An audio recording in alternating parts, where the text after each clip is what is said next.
اگر واکانیر والے میری جان بخشی کر دیں اور مجھے معاف کر دیں تو میں ایک بات تھوڑی سی تلخ کہنا چاہتا ہوں، اسی میں تو بدنام ہوا ہوں، لیکن کہوں گا کیونکہ آپ سے کوئی لالچ نہیں اور نہ ان ممبر پر بیٹھنے والوں سے کوئی لالچ ہے۔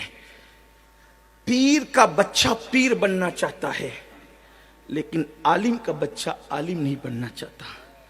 پیر اپنے بچے کو پیر بنانا چاہتا ہے لیکن عالم اپنے بچے کو عالم نہیں بنانا چاہتا۔ وجہ اس لیے کہ اسے پتا ہے مجھے کچھ بھی نہیں آتا، باپ کی خلافت لے کے پیر بن جاؤں گا تو ہاتھ بھی چومے جائیں گے، دعوتیں بھی ملے گی اور نذرانے بھرپور ملیں گے۔ لیکن عالم کا بچہ عالم اس لیے نہیں بننا چاہتا اور عالم اپنے بچے کو عالم اس لیے نہیں بنانا چاہتا کہ امامت کر کے ان جاہل ترشٹیوں کی اتنی باتیں سنی ہے۔ ایک بیوی اپنے شوہر کی جتنی باتیں نہیں سنتی اس سے زیادہ جاہل ترشٹی امام کو باتیں سناتے ہیں۔ ایک بیوی اپنے شوہر سے جتنا نہیں ڈرتی اس سے زیادہ امام اپنے ترشٹیوں سے ڈرتا ہے، تو وہ سوچتا ہے کہ جب میں نے اتنا ظلم برداشت کیا تو میں اپنے بچوں کو اس ظلم کی آگ میں کیوں جھونکوں، اس لیے یہ معاملہ نہیں ہو رہا ہے۔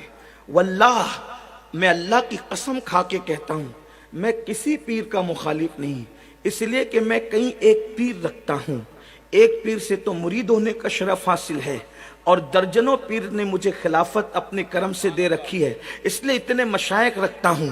پیروں کی بے ادبی کو میں گمراہی سمجھتا ہوں، سچے پیروں کی بے ادبی کو سوء خاتمہ کا میں ذریعہ سمجھتا ہوں، اس کا سبب سمجھتا ہوں۔ لیکن آپ سے پوچھتا ہوں اس کے قصوروار تم ہو، تم کہ تم نے ان جاہلوں کو جن کو کلمہ پڑھنا بھی نہیں آتا ان کے ہاتھ تو چومے، لیکن وہ علماء جو تمہاری بچے کے کان میں اذان سے لے کر تمہارے باپ کی نماز جنازہ تک پڑھاتے ہیں، تم ان کے ہاتھ نہیں چومتے، تم ان کو اوپر نہیں بٹھاتے، تم تو کہتے ہو یہ 2 کوڑی کا مولوی کیا جانے۔ لیکن جانتے ہو جس کو تم 2 کوڑی کا مولوی کہتے ہو اسی کو خدا اللہ والا کہتا ہے۔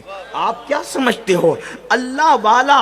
آپ جس کو اللہ والا کہیں وہ اللہ والا نہیں ہو سکتا۔ اللہ نے اللہ والا کس کو کہا؟ قرآن اٹھا کر دیکھے، میں قرآن کی بات کرتا ہوں۔ اگر اچھے عالموں کو اپنی قوم میں پیدا کرنا ہے تو عالموں کی قدر کرنا سیکھو، اچھے امام پیدا کرنا ہے اماموں کی قدر کرنا سیکھو۔ بڑی معذرت کے ساتھ جن جاہلوں کو کلمہ پڑھنا نہیں آتا ان کو تو دیسی مرغیاں اصلی گھی میں کھلاتے ہو، کبھی اپنے مسجد کے امام کو بھی اس قدر کے ساتھ بلایا، اس عزت کے ساتھ بلایا؟ ہاں، ایک رات کے لیے گویوں کو اور چیخنے چلانے والے میری طرح لوگوں کو بلاتے ہو تو آپ مٹھی بھر بھر کے نظر پیش کرتے ہو۔ کبھی اپنے امام کو بھی اتنا دیا؟ امام تو بیچارہ 5000 8000 میں مر رہا ہے، اس کی آپ مدد نہیں کرتے۔ اگر ترشتیان کے دل چھوٹے ہیں تو کیا مسلمان یہ طے نہیں کر سکتے کہ میں جمعہ پڑھنے جاؤں گا تو اپنے امام کے ہاتھ میں حسب حیثیت 100 روپیہ رکھ سکتا ہوں تو 100، 50 رکھ سکتا ہوں تو 50، 500 رکھ سکتا ہوں تو 500۔